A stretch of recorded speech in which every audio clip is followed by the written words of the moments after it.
Hey Falcon fans, I'm Thomas Mott. Welcome into Atlanta Falcons today. We're going to jump into the latest Falcons news and rumors. Interesting update on Frank Darby coming up in just a couple of minutes. First though, we are so close to 5,000 subscribers here on the channel. Let's get 20 new subs on this video. If you have been watching our videos, you just came across our videos, our goal is to give you guys a one-stop shop for all your Falcons news and rumors. That's the point of today's video and all of our previous videos combined. If you guys like that format, you like the channel, go down below, help us out, and subscribe.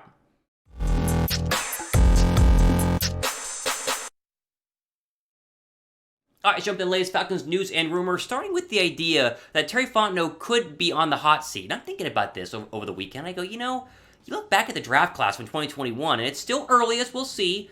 It wasn't that good. And Terry Fontenot being a rookie GM, he kind of gets a pass. Not going to fire him in year one. Yet entering year two, this is a very important offseason for Terry Fontenot. I mean, he has got to go ahead and nail this year's draft. If he does not nail the draft in free agency, I think he definitely could be finding himself on the hot seat. Because again, you go back to 2021, he has made some very, very questionable draft picks. And what's the point of being a GM, right? Yeah, you do contracts and some negotiation, but your job is mainly free agency and the NFL draft. I know it's a joint effort, but Fontenot does have the GM title. If he didn't figure things out quickly and doesn't have a very good draft this year, it could be time's up for Terry in the ATL. Now, don't just take my word for it. Look back at the 2021 draft class, right? Kyle Pitts, obviously round one. We'll talk about that. A pretty good one. Then you have Richie Grant, the safety out of UCF, who did nothing. I mean, we'll talk about that. Did basically nothing, even though he was often injured. But second round draft pick not playing is absolutely horrendous. Jim Mayfield, who did play and did start, but was terrible when he did start at left guard. Darren Hall, very, very, very little play time, actually. He was hardly even out there as a cornerback. And so your first four draft picks in the first four rounds are kind of like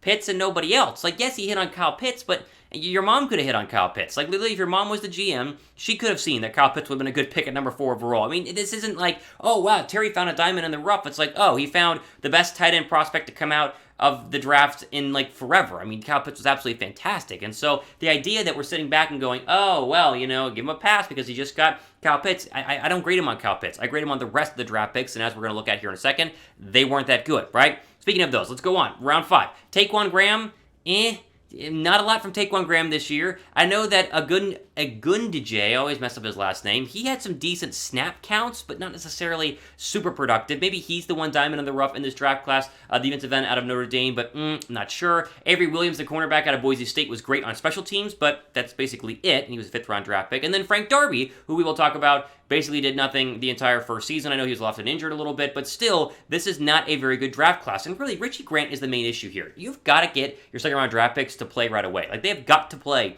right away. And Richie Grant couldn't even find, a starting role even when safeties got hurt in front of him. And so, it just wasn't a good draft class. It could become good, and again, that's the point, is that I'm not saying that they're going to all be trashed the rest of their careers, but Fontenot's got to go ahead and step up. Like, the Falcons as a whole have to nail this draft. They've got to get 3 or 4 starters out of this draft. If they only get one, like they did with Kyle Pitts, with their 8 draft picks this year, oh man, it's going to be an absolute failure and really disappointing, and the Falcons will continue to be towards the bottom of the NFC and the NFC South for many years to come. Like, your way to rebuild right now is not through free agency. You have no money. Your way to rebuild is to nail the draft picks, and if you can't do that, then you might need to go ahead and find a new GM, and that's going to be something to keep an eye on as the offseason continues and into 2022. Answer this question down below. What's your confidence level in Terry Fontenot right now, scale of 1 to 10? I'm at like a 5, only 50%. I wonder what you guys think. Let me know in the comment section.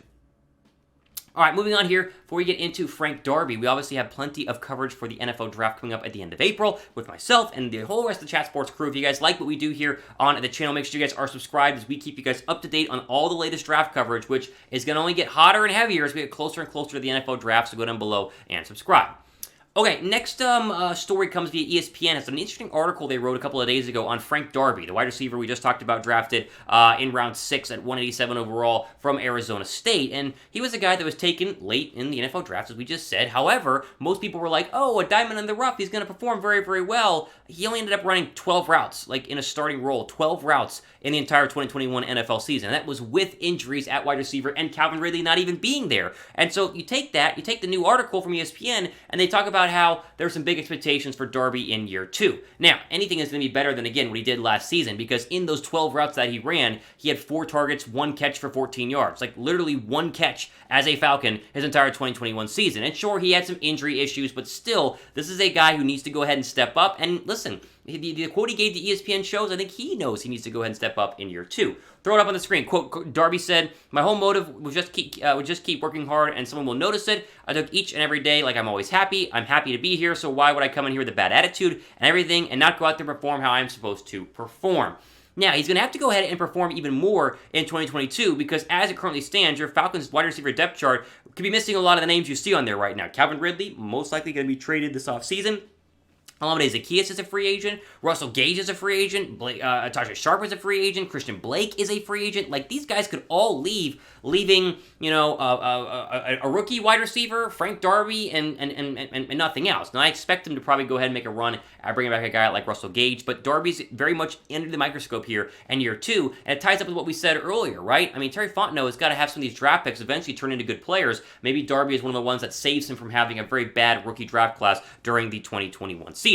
Now, over under 35 catches for Darby in 2022. What do you think? Think you'll have over that or under that? Type O down below for over, type U down below for under. Anything more than 2 catches will, double his overall total for 2021. So if he has 35 or more, it's a very, I think, good season for a year 2 guy in the 6th round.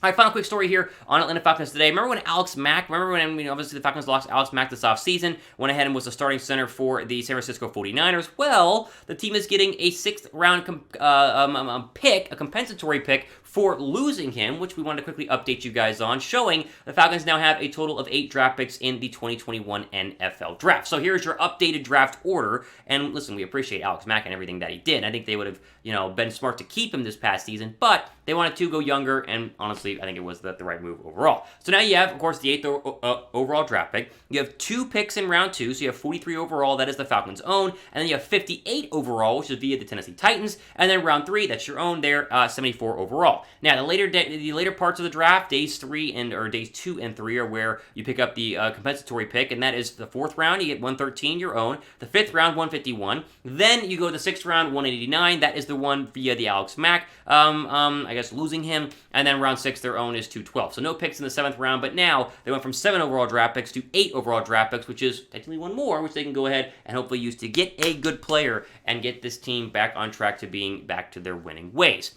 All right, ultimate for today on our Atlanta Falcons news and rumor video. Plenty more content coming up later on this week. Make sure you guys are subscribed because our subscribers not only get the videos put in their subscription box day 1, like as soon as they're uploaded, turn the notification bell on as well, but you also get access to our mailbag videos. And so how that works is use the hashtag Falcons down below in the comments section, ask any sort of Falcon-related question that you want, and then if it's good, I might pull it for a weekend mailbag video as we do almost every single weekend here on the channel. There's one coming up next couple of days, so if you want to be a part of that, go down below, use the hashtag Falcons, and ask any sort of mailbag question you could possibly want or need. We will try to answer those, at least as many as we possibly can.